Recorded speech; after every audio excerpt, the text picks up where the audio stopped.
Good evening, this is Ronald Allen, and today's discussion, can we change? And the reason why I say that is because of the ongoing consistency that we are experiencing globally towards one another, and the conversation, the language we use to both demonize, justify, and put forth our individual arguments. Justification is a very cruel madam, I'll say, in that terms. When we talk about can we change, we phrase that as if that is the only position we can come from, and that is, it is hard to change, it is difficult to change. We have been programmed to believe change is difficult. Yet life itself demands, the old joke, you don't wear diapers anymore. And then as my wife so eloquently positioned it, but if you hang around long enough, you will.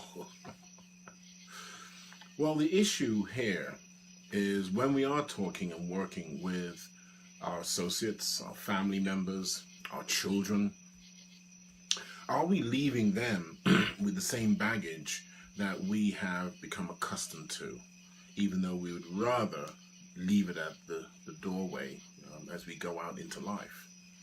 And when we talk about can we change, yes, majority of us do. The issue is, how do we do it? What are the leverages, right? What is the motivation? Where is it coming from? Are we always waiting for the stick to be the instigator of change?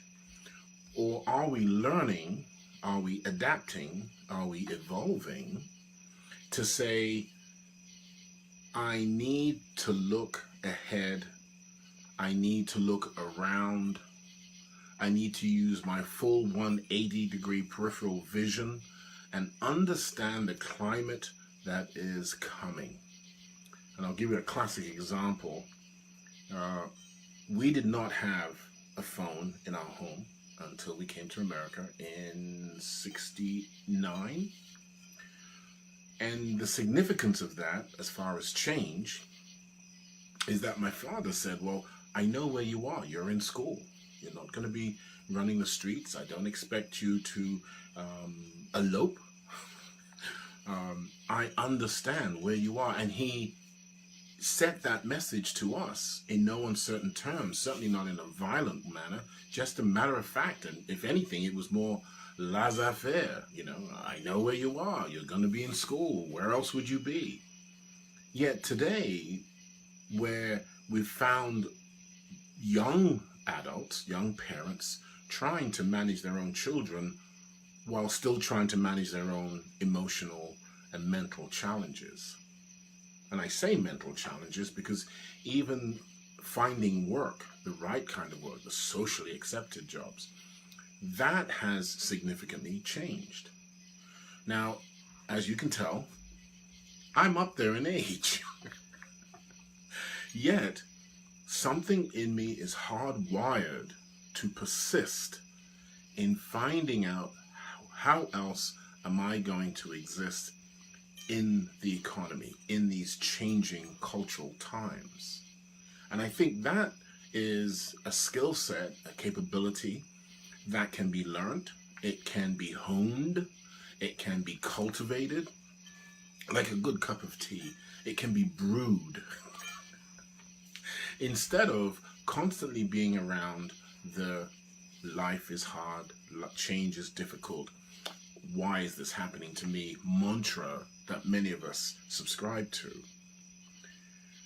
Now, when I say that I am managing to look at change in a different way, I have my days, absolutely.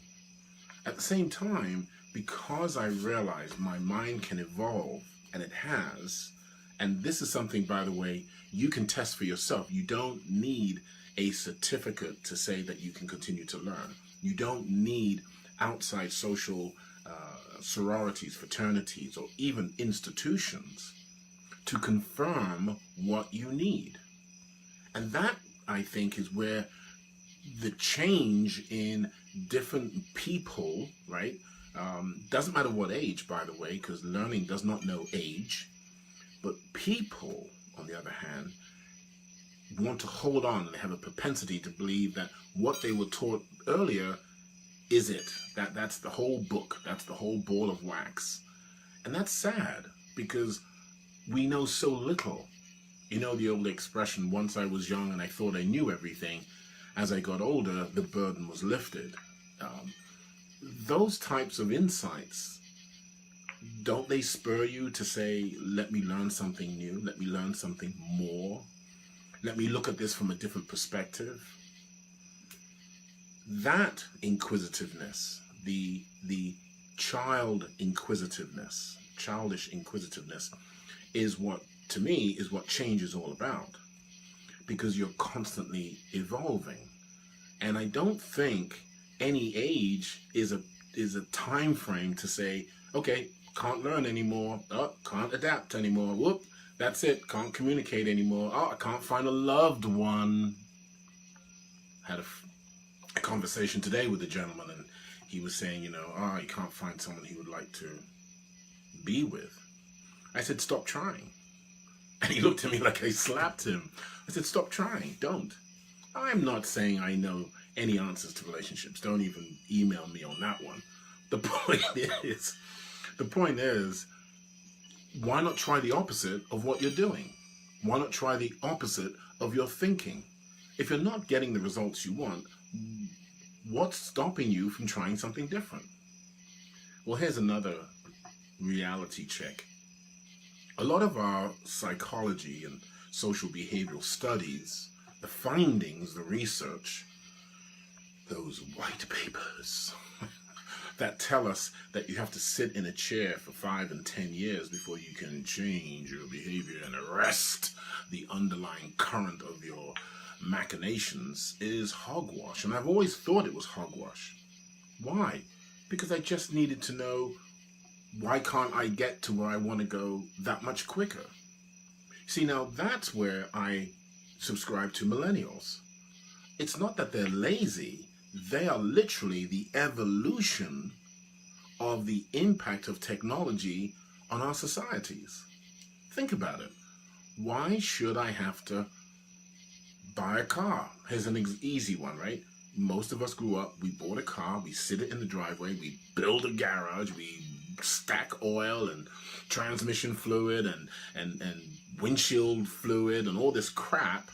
And don't forget the spark plugs, because if you break down, even though a certain company, I'm not going to sell, well, what the heck, AAA for like $70 per year, okay, less than $1 a day, like the advertisers like to say, can help you out.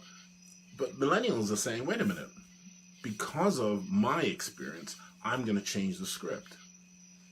So I submit to you, if you are my age and older, flip the script. Don't be bashful. Now I do have a little concern when I see someone a little younger than myself and older trying to look like they're 21 forever, a type of look. That's kind of, oh, no, stop it. That's just wrong, okay? But let's keep this professional. Let's keep it professional. The point is, we can adapt. In fact, that just proves that we can adapt. Someone who's much older, still wanting to look in their teens or early 20s, maybe mid-30s, right? It just proves that they can. We need the incentive. We need the leverage. So the psychology that says we have to sit and study and analyze and evaluate and bring all these different entities, family members, social, cultural, anthropological studies, yeah, that has its place. But to get through the day, to get through the moment, to get through the pain, to get through the challenge, we need immediate mental capabilities, methodologies, applications that we subscribe to. Not that we have to subscribe to that, but rather it helps us, right? So do you get up late at night? Do your papers. Do you find a mate that can help you start a portion of the project that you need?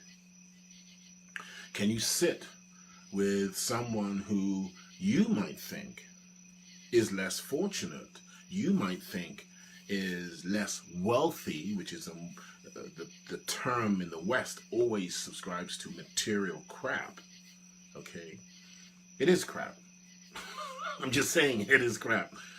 But when you see that, and then you see the richness of their capability, the inquisitiveness of their mind, the creativity of what they will do to get water out of the ground, to harvest land for food, to get transportation, to get down the road,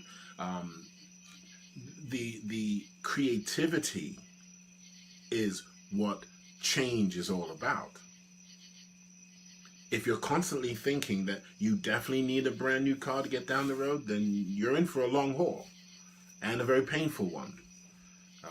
Because once you buy that car, you got to get all the insurance and all kinds of other things. Make sure your driving record is up to snuff.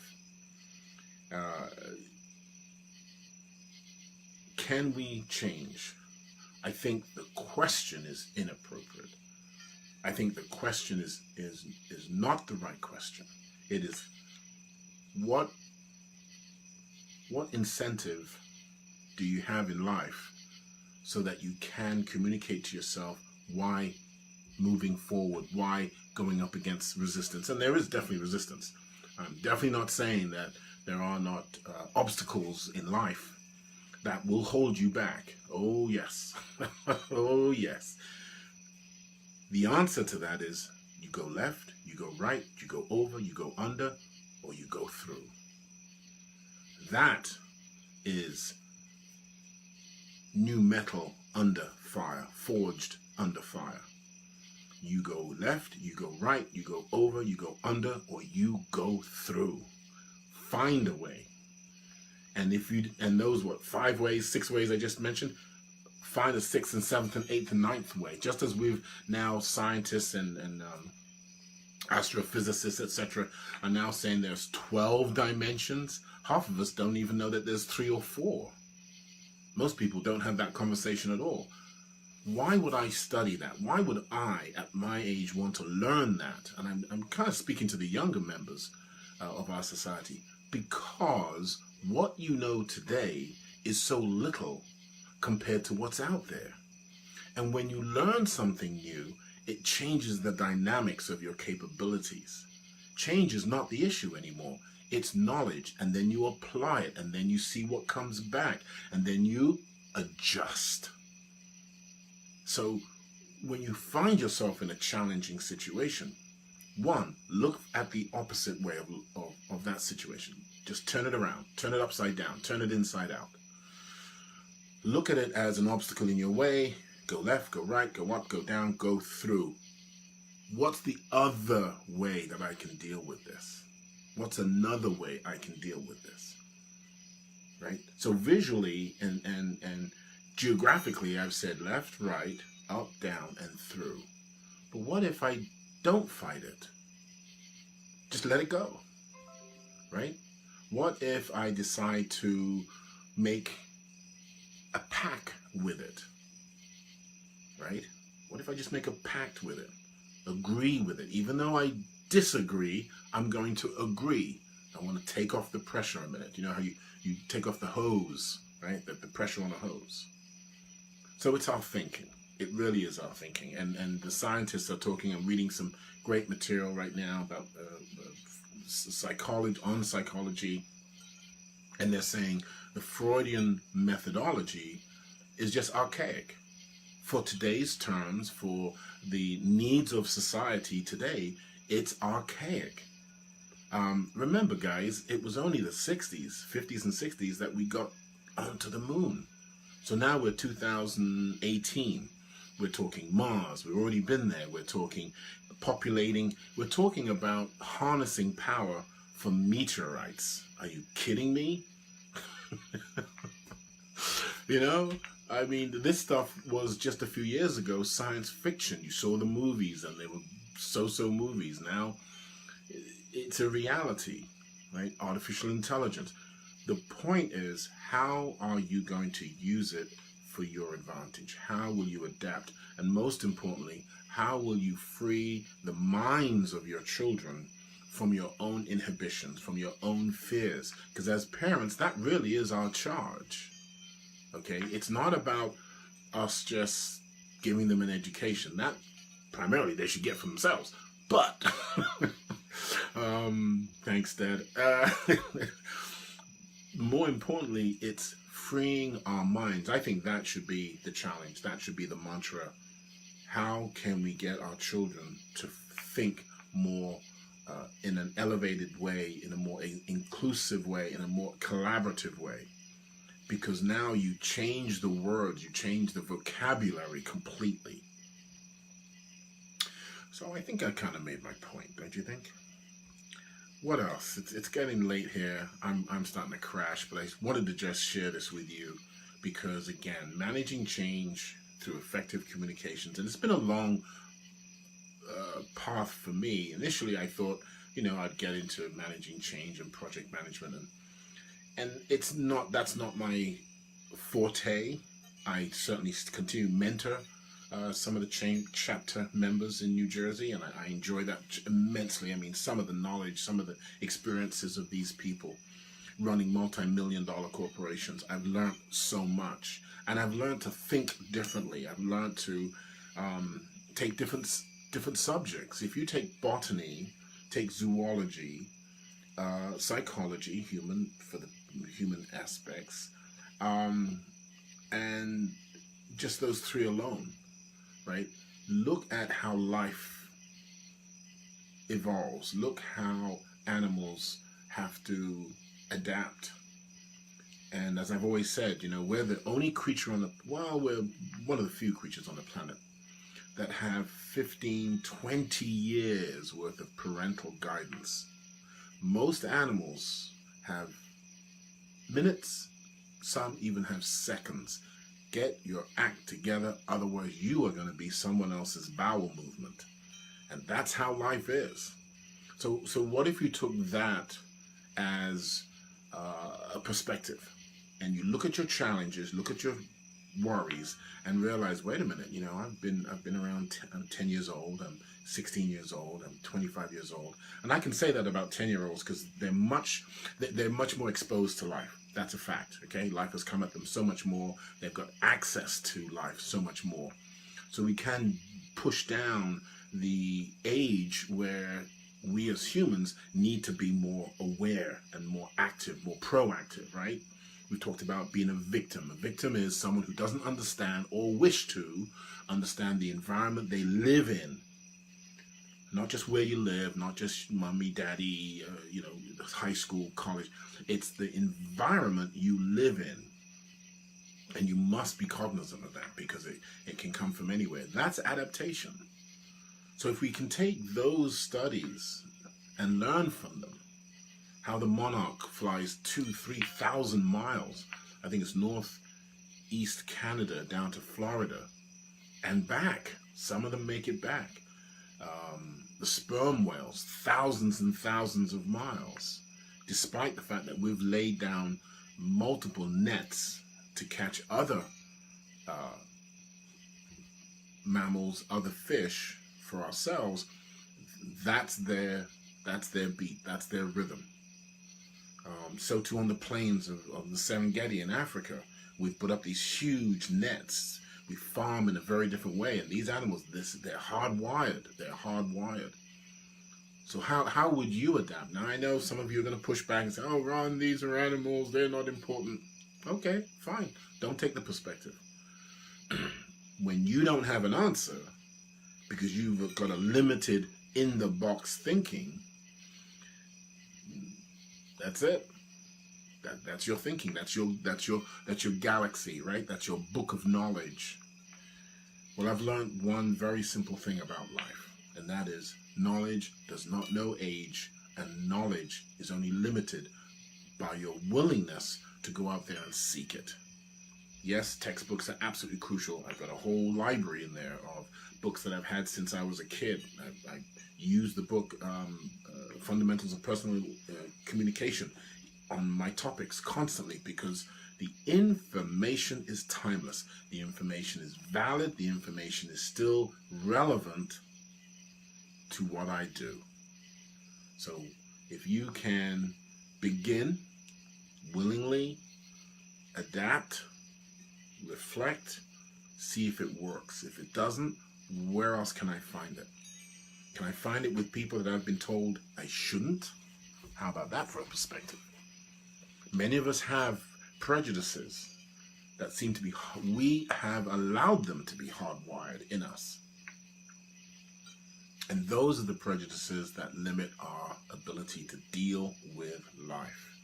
You know, we had All in the Family and Till Death Do Us Part. In fact, All in the Family, a program in America, was copied from Till Death Do Us Part, which was in England when I was growing up.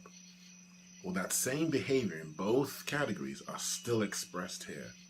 And the sadness is it limits all of us. That conversation limits all of us. No one is free.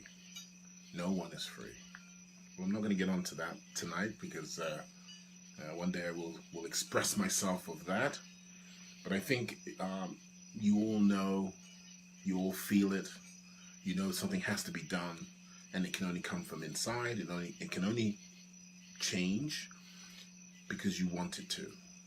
It's a matter of what resources, what fields are you cultivating to get the best, the optimum answer. And if it doesn't come about, if it doesn't manifest, are you willing to go and seek again? Right? So, can we change? Most certainly. We must use a different script. We must broaden our base of knowledge, and we must not be small-minded to think that someone who doesn't have the capital means, the physical assets that we have, can't give us the right answer. This is Ronald Allen, Managing Change. You know where to find me.